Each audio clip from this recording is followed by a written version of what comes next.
Welcome back, everybody. This Week in America, website thisweekinamerica.us. Back with us on the program today is Leslie Strong, a personal and executive leadership coach who motivates and inspires others to transform their personal and professional lives. Her mantra, inspire, transform, succeed. Her client base, individuals, entrepreneurs, stay-at-home moms, small business enterprises, and multinational corporations. Her book is called The You Factor, a handbook for powerful living. Leslie Strong back with us on This Week in America. Hi, Leslie. Welcome back to the program. Hi. Thanks, Rick. Thanks for having me. It is our pleasure. It is great to have you back on the show. And Leslie was on a few weeks ago. And to get that interview, you simply go to our website, thisweekinamerica.us. Click on YouTube, and you'll see the interview there. You can scroll down and find this particular interview in video form as well, and the last program that Leslie was on. I'd like to start talking on the program today about the Brittany Maynard, the 29-year-old with terminal brain cancer, took the medication to end her life under Oregon's Death with Dignity Act recently. And as I'm reading that, I'm thinking of your book, and here is someone who really did take 100% responsibility for her life and for her destiny. What were your thoughts as you saw this all play out? And became a lightning rod for discussion. Some people saying, no, you shouldn't do this, and others saying, yes, that's exactly what I would do in this situation, and really endorsed it. What were your thoughts as you were reading the story? You know, my automatic thoughts, Rick, were that she's just such a powerful woman. You know, she really just took 100% responsibility for her life and how she wanted to live it and how she wanted to end it. And not an easy decision, but, you know, she looked at all her choices. She wasn't a victim. I mean, here is one of the most awful things that could happen to somebody. She's a newlywed. She's young. Gosh, she wasn't even 30. She's 29 years old, the beginning of her life. And her life's about to end. And, you know, so many people would just feel so victimized and say, why me? And have so much around that. But she just kind of said, well, that's what the world has handed me. What am I going to do about it? She couldn't change the diagnosis. She couldn't change anything. So her power came from how she was going to take control of it. And I tell you, I give this woman, I got like A++++ for just having so much control and power in her life and be able to do things her way and leave her legacy in this way for the rest of us who might feel quite victimized in such a situation. And maybe she's helped other people find that same power. As I'm watching interviews and listening to her words, there was a peacefulness there. It's like, okay, this is not the situation I want to be in. There's nothing I can do really to go back and change that, but I can control my destiny from here on out. And there was sort of that peacefulness that she knew exactly how this was going to end and when the time was right for her to end it. Yeah, and that peacefulness, did you sense this, like a bit of a freedom, right? Yes. With her? Yes. She really was not traumatized or angry or bitter or frustrated at all about this. And that is what is so powerful about taking control of your own life and making those choices for yourself. No matter how bad it is, the amount of peace and control that she had in her life, she could actually find happiness in the last days of her life. Like, who could say that? Well, yeah, and the alternative is I'm not sure how this is going to end. The doctors are going to tell me what I'm going to go through. It could be prolonged. We could do medication and maybe add a few more days, weeks to your life. She knew, again, exactly how it was going to end, and it was going to end on her terms. When she felt the time was right, the time was right. Yeah, and, the other thing is that she had the medication and she still had the choice not to take it. Yes. And that, again, just allowed, I think, her to have so much power and freedom and control in her situation, in how she wanted this to play out, because at the last minute, she still had a choice. So when she took the medication, she was taking it as a choice, knowing that there were other options. She didn't have to do anything, right? That is it's just miraculous. The whole thing, as sad and as tragic as it is, it just shows you what's possible when you do have power in your life. And I'm sure possible is an interesting word, because I'm sure there were people watching this, maybe in a similar set of circumstances, that are like thinking, I didn't know I even had that option. Right. Yeah. I mean, who does? I didn't even know that Oregon allowed that. And so I found that very interesting, because I thought, oh, that's something I would want to do.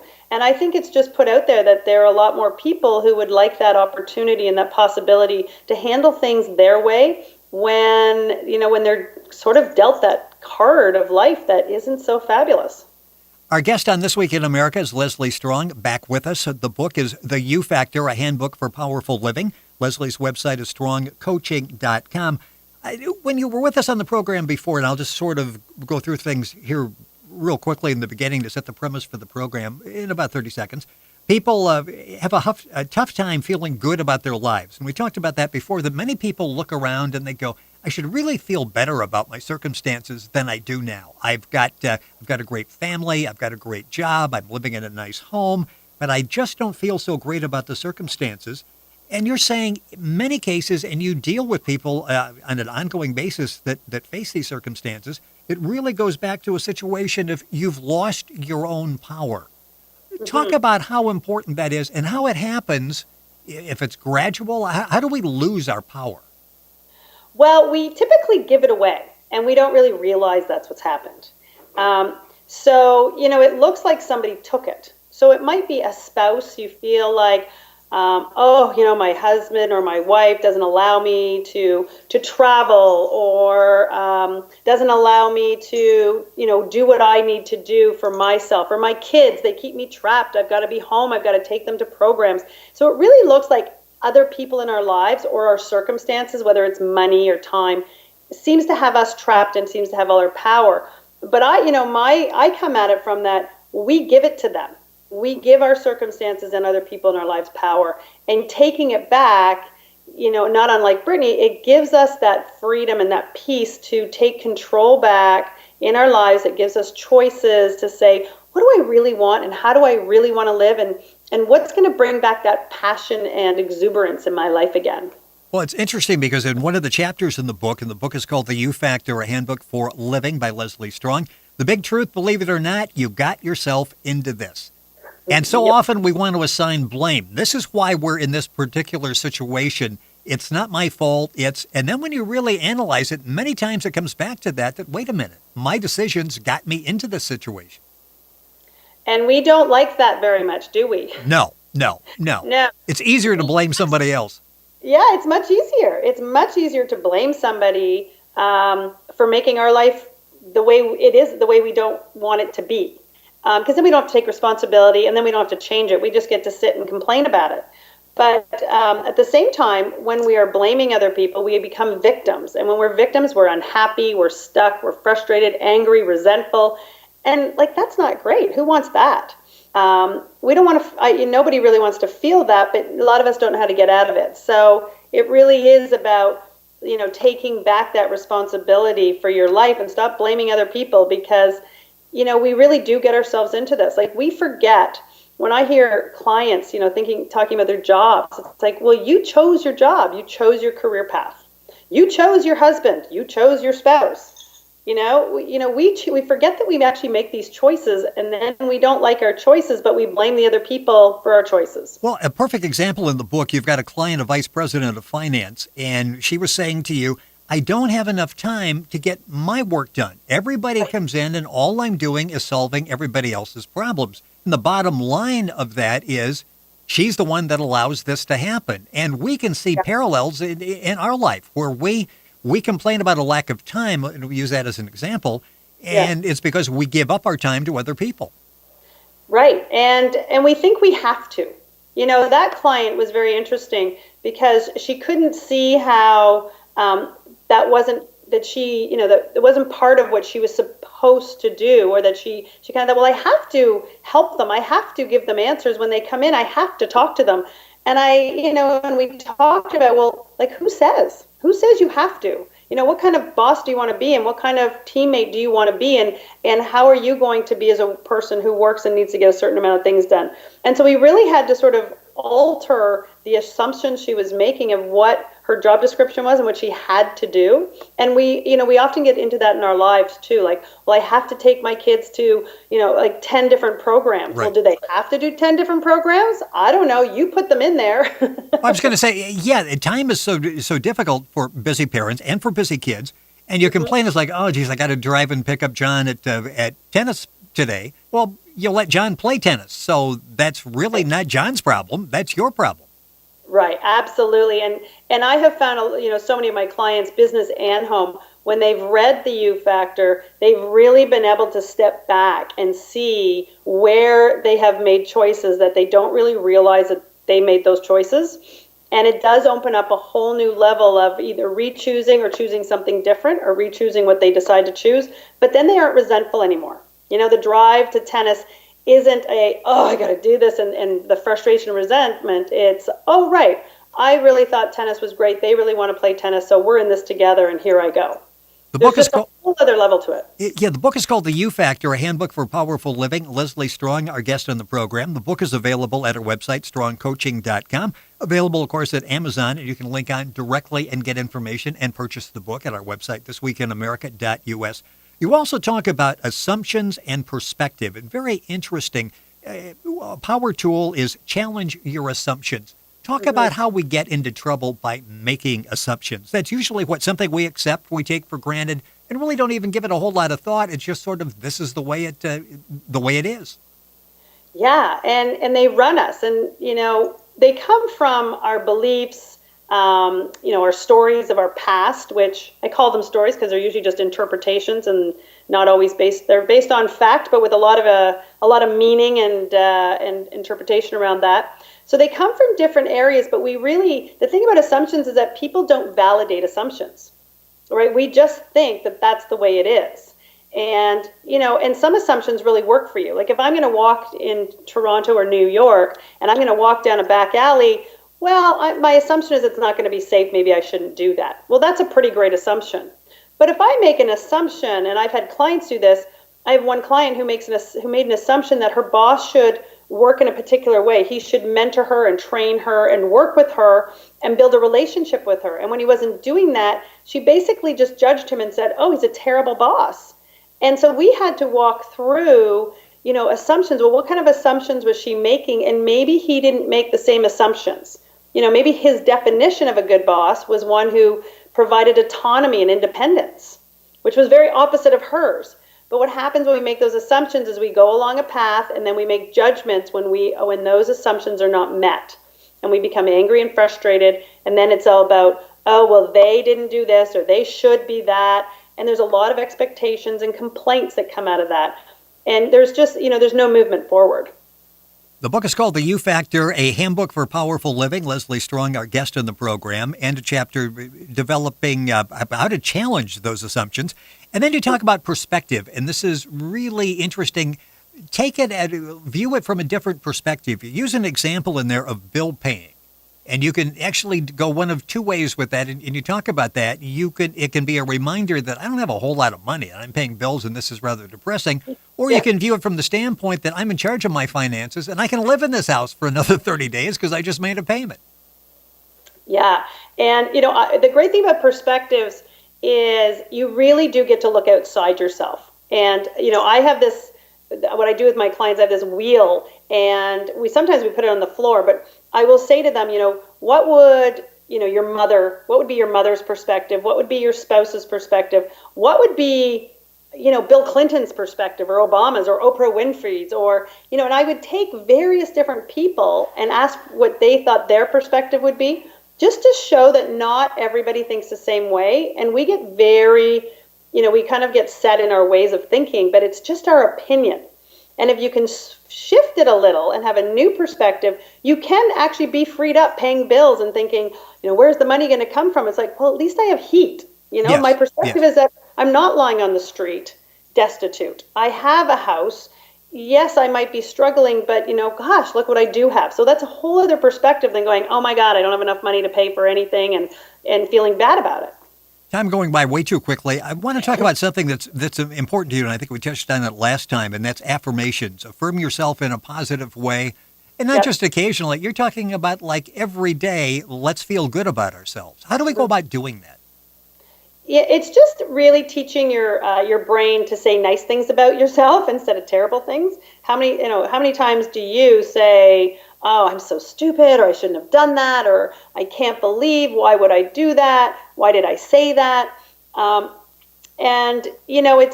There's no good in that. Our brain is very much directed by what we say, and it will believe anything. It believes the truth and the non-truths. it can't tell the difference. So you might as well tell it something good so that it believes the good stuff. Otherwise, it's going to bring your self-esteem down because it's only going to reinforce that negative thought pattern. So I say every day, just tell yourself that you're smart, you're worthy of love and great relationships. You know, you're a fabulous person, you're doing your best, and just keep telling your brain how great you are, and your brain will believe it, and you won't have to think it anymore, and you will create much better things in your life, and you'll also just have so much more confidence to take on new things and be happier all the time, and just be able to have better relationships and all around a great life. In the book, The You Factor, you'll find 10 power tools. One is forgive, learn your lesson, and move on. And forgive, boy, that's a word that I think really trips up a whole lot of us. How many of us carry around that baggage because we're really not able to forgive? Well, there's two sides to that. There's forgiving other people and forgiving ourselves. Yes. Right? I mean, have you ever had those times, Rick, when you just can't forgive yourself for doing something or saying something? Yeah, you make a bad decision, and suddenly that's staying with you, and it's like, okay, I've got to let that go now and move on. Yeah, and sometimes it's not that easy. When it comes to other people, I remember when I first started sort of getting into coaching, and I realized that the difference for me was that I used to think that forgiving meant I had to agree and condone somebody else's behavior. And then I realized that doesn't mean that at all. It just really means that they have power over me. If I can't forgive them and I'm angry with them, then they have my power. And so forgiveness for me was taking back my power, taking back my emotions, and letting them be the person they are. And it didn't mean I had to be liking them or hanging out with them. It just meant that I got to have my power back. And I do that with myself too.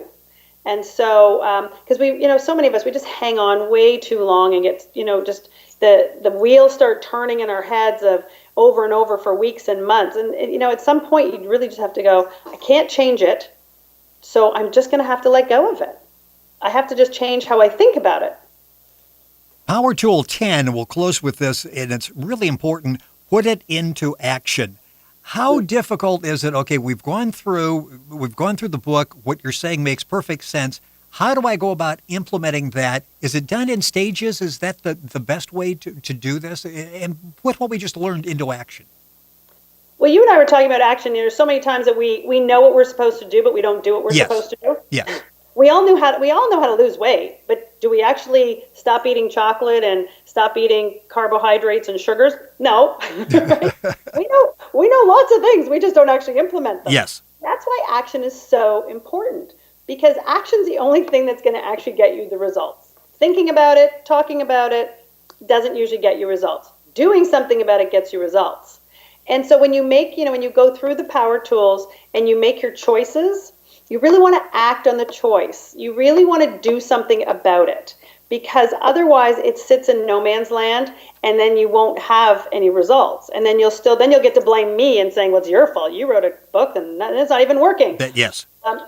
So action is really, really important. And you can take small actions at first, whether it's, doing affirmations and changing your brain patterns, whether it's when you make a choice, implementing a choice, whether it's checking your assumptions. I mean, you can just do little ones from each power tool, or you can take big ones, like thinking, I'm going to go to my family dinner at Thanksgiving, and I'm just going to be different. I'm not going to allow my family to get to me. And these are all the power tools I'm going to put in place over Thanksgiving dinner, so that I come out feeling still empowered and not feeling like I'm 10 years old again when I'm at my mother's house. And I assume once you do that, and as you're driving home from Thanksgiving, and you're looking back, you're going like, that was a pleasant experience because I didn't allow it to get out of hand. I assume once you see some results, suddenly it's sort of what the snowball effect. It's like, These principles actually work. These power tools are working for me. Yes, absolutely. And, it doesn't take much, but, you're right. If you can come home and drive home after Thanksgiving dinner and feel like you've kept your power and you haven't given it away to your siblings or your parents or your in-laws or somebody, you will just feel so much different. And when you sense that little bit of happiness that you wouldn't normally have, I mean, your whole world can start transforming from there. Yeah, you sort of get to that point where you say mentally, so what? What are the ramifications of this? If I'm talking with someone and I'm disagreeing, why do I have to win that argument? In the grand scheme of things, who cares? Turn around, walk away. Because if you get involved in that, it has a tendency to ruin the rest of the day when you walk away. Yeah, and we all get so righteous too about our point of view and our Yes. perspective. And that's another place where perspective is so great, is it really does allow us to open up and say, this is just my way of thinking. It doesn't mean it's the right way. And that's the same when you look at other people and go, you know what, that's just their opinion. It doesn't mean it's the almighty truth. It's just an opinion. And it just keeps things so much lighter and so much more open and less narrow-minded. And life is a whole lot nicer when you're able to do that. And all the clues of the power tools are available in Leslie's book. It's called The You Factor, a handbook for powerful living. Leslie Strong, our guest on the program. Her website is strongcoaching.com.